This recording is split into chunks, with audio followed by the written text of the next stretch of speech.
Good morning, everybody. It's Monday morning. I got up at 2 o'clock. And that other video you saw me make, open letter to the mayor. I'm going to keep these. I want to talk about, and I'm sorry, my friend Crow.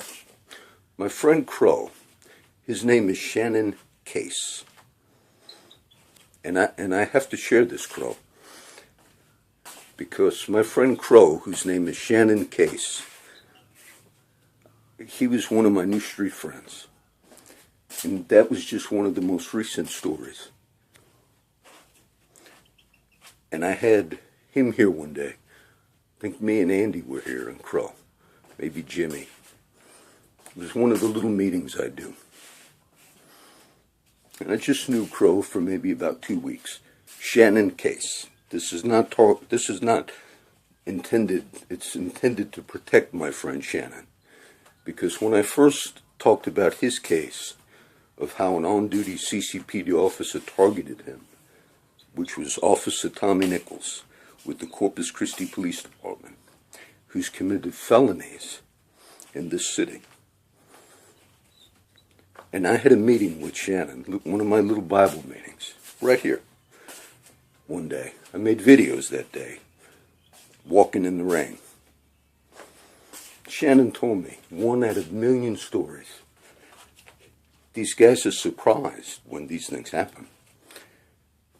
But Officer Tommy Nichols with the Corpus Christi Police Department stopped Shannon Case. I give the name so the CCPD can't keep covering up criminal activity by cops. And he stopped my friend Shannon right here. Where I look, it's that way. It's called Stripes, a little store on Waldron and SPID. And mayor and commissioners, you think these are made-up stories. They're not. And when he stopped Shannon, he thought he would have drugs on him. Because some of the guys, that lifestyle, that happens. But this officer has a history that if he doesn't find something on the guys, he goes after them guys. And Shannon had nothing on him. And it kind of like upset this guy. So later on that night, and Shannon was staying at a home here in Turtle Cove neighborhood. And he went up to the Stripes that night. And somebody jumped him on camera. I believe it was on camera because they found out it was Tommy Nichols. This wasn't an arrest. And Shannon beat the shit out of my friend Shannon. Beat him to a pulp. And then Shannon got back to the house. I think he was staying with family, but it was here in Turtle Cove. And he was hospitalized. Later they found out it was an on-duty officer who stopped him and was mad there was nothing on him. That was reported to Internal Affairs with the Corpus Christi Police Department. That was targeting assault and mugging is what that was. That was a felony. And whether he had his officer revolver on him or not, you could say that was assault with a deadly weapon. Now you'd think surely, once the supervisors of the Corpus Christi Police Department found out that an on-duty officer was committing felonies, you would think certainly that would be put a stop to it. Water boil, right? The supervisors of Officer Tommy Nichols, I want to know who you guys were at that time for the Bravo Division. I'll get it right now. You spoke to Shannon after he was assaulted by a Corpus Christi Police Department officer. You said, if you don't press charges, there's nothing we can do about that. And then Tommy Nichols showed up at the house Shannon was staying at here in Turtle Cove and waited for him in the cop vehicle. After that, crime. And when Shannon got out of the house, she was going to leave the house in the morning, all the crimes you got, people being murdered and killed, how much time did it take for this criminal cop to engage in all that? The pay that the city has given these cops. How much time did it take?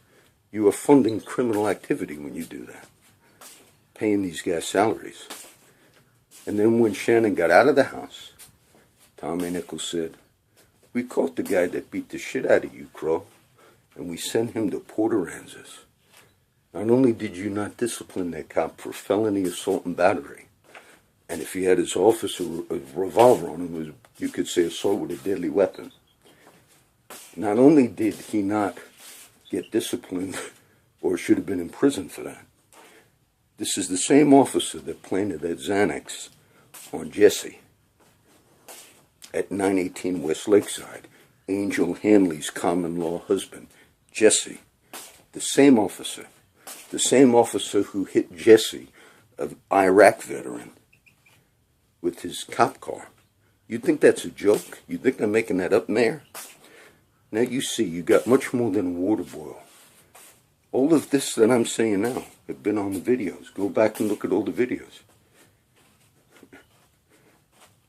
Okay? I had to give his name because Shannon told me when I started mentioning his name or his case, before I said his name, Crow told me, "John, those cops are following me." This was months back now. Just because I mentioned his case, without ever mentioning his name, he said, "They're following me, John." Now, whether they are or not, I don't know. But Corpus Christi Police Department, you were aware that you had an on-duty officer committing felonies. And for 20 years, that same cop tried to run me off this bridge in his cop car. I reported that to you. So you misunderstood when you thought, oh, this man, this firefighter, well, he's just got a grievance. No, these are 20 years of grievances is what we got. These are crimes. These are felonies committed by Corpus Christi police officers. Do you understand that? We're not talking in-house supervisor problems. We're talking assault and battery. I know that happened, because that's not the first time.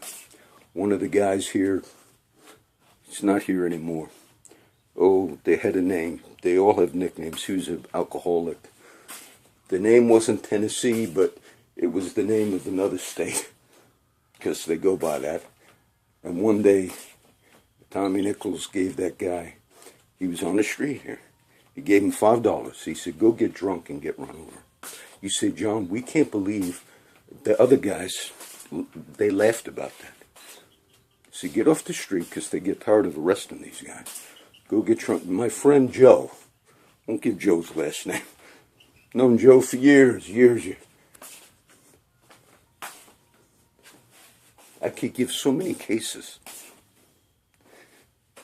So many cases. So let's call this the boiling point. What is your request, John? Is it possible to get Corpus Christi police officers to stop committing felonies? Is that a possibility? Most cities in the United States of America, cops are not committing felonies like this with the acknowledgement of their supervisors. Chief Markle. I visit a friend of mine, Don. You know Don. And you used to live right on his block here on Laguna Shores. It's one block off of, oh, my dogs, one block off of Laguna Shores.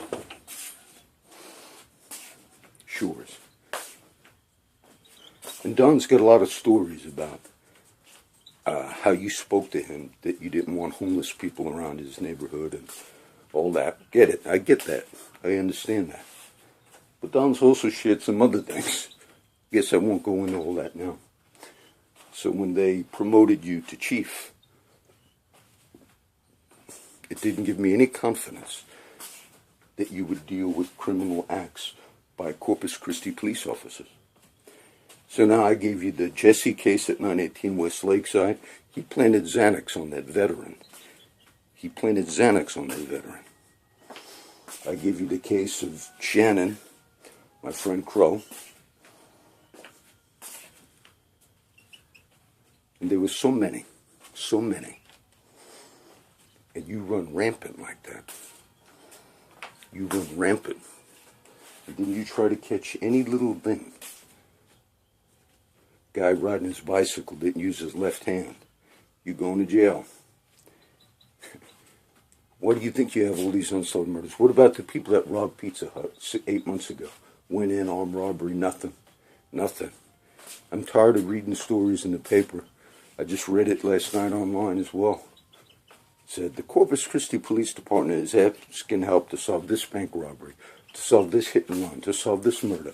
Now I read those, and I'm fully aware that your on-duty officers, some of them are committing felonies from sunup to sunset.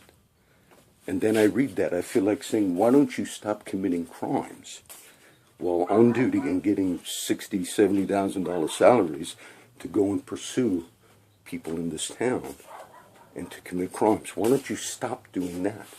And the money could be used for more profitable things, like actually fighting crimes. So all of these I gave you. What should you do today? As I make this, these go up, I'm making this one at 3 in the morning. You should immediately investigate the assault and battery on Shannon Case by Officer Tommy Nichols.